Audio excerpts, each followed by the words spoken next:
নমস্কাৰ, স্বাগতম জনাইছোঁ DG নিউজ আছামৰ সমূহ দৰ্শকক। এই মুহূৰ্তত লৈ আহিছোঁ আজি পুৱাৰ কেইবাটাও গুৰুত্বপূৰ্ণ খবৰ। প্ৰথম খবৰটো হৈছে আজি অসমলৈ আহিব অমিত শ্বাহ। আজি অসমলৈ আহিব কেন্দ্ৰীয় গৃহমন্ত্ৰী অমিত শ্বাহ।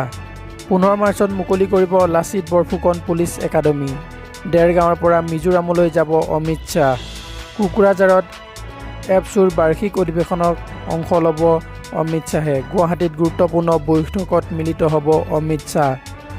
এইবাৰ আহিছোঁ দ্বিতীয়টো খবৰলৈ। মহিলা উদ্যমিতা আঁচনিৰ অধীনত প্ৰথম কিস্তি 10,000 টকা লাভ কৰিব প্ৰতিগৰাকী মহিলাই। 31 মাৰ্চত প্ৰকাশ পাব লাখপতি বাইদেউৰ চূড়ান্ত তালিকা। 1 এপ্ৰিলত আত্মসহায়ক গোটৰ মহিলাই লাভ কৰিব প্ৰথম কিস্তিৰ ধন। মহিলা উদ্যমিতাৰ আঁচনিৰ অধীনত প্ৰথম কিস্তিৰ 10,000 টকা লাভ কৰিব প্ৰতিগৰাকী মহিলাই। 31 মাৰ্চত নিৰ্দিষ্ট পৰ্টেলত প্ৰকাশ পাব চূড়ান্ত তালিকা। 4চকীয়া বাহন থকা পৰিয়ালৰ মহিলাই লাভ নকৰে এই আঁচনিৰ ধন। চৰকাৰী চাকৰি থকা পৰিয়ালৰ মহিলাও বাদ পৰিব এই আঁচনিৰ পৰা। বাছ ট্ৰেক্টৰ যদি ঘৰত থাকে তেওঁলোকে নাপাব লাখপতি বাইদেউৰ আঁচনিৰ ধন। প্ৰায় 26 লাখ মহিলাই লাভ কৰিব মহিলা উদ্যমিতাৰ আঁচনিৰ ধন। 1 এপ্ৰিলত বিৰহালী সমষ্টিৰ পৰা আৰম্ভ হ'ব লাখপতি বাইদেউৰ আঁচনিৰ ধন বিতৰণ। সংবাদমেল যোগে এই ডাঙৰ ঘোষণা মুখ্যমন্ত্ৰী ডক্টৰ হিমন্ত বিশ্ব শৰ্মাদেৱৰ। চৰকাৰী ঘৰ এইবাৰ আহিছোঁ তৃতীয়টো খবৰলৈ।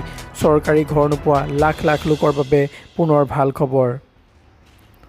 অহা 19 মাৰ্চ তাৰিখে PMAY ঘৰৰ প্ৰথম কিস্তিৰ ধন প্ৰদান কৰা হ'ব। সংবাদমেল যোগে ডক্টৰ হিমন্ত বিশ্ব শৰ্মাদেৱে ঘোষণা কৰে। এইবাৰ আহিছোঁ অন্য এটা খবৰলৈ। আজি ৰঙৰ উৎসৱ হোলী।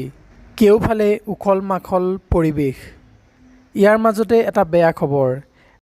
ৰাজ্যত ম্লান পৰিব নেকি ৰঙৰ উৎসৱ হোলীৰ আনন্দ। আগন্তুক 3টা দিনলৈকে বতৰে ল'ব পাৰে কাল ৰূপ। প্ৰায় 50 কিলোমিটাৰ গতিবেগত আহি আছে ধুমুহা।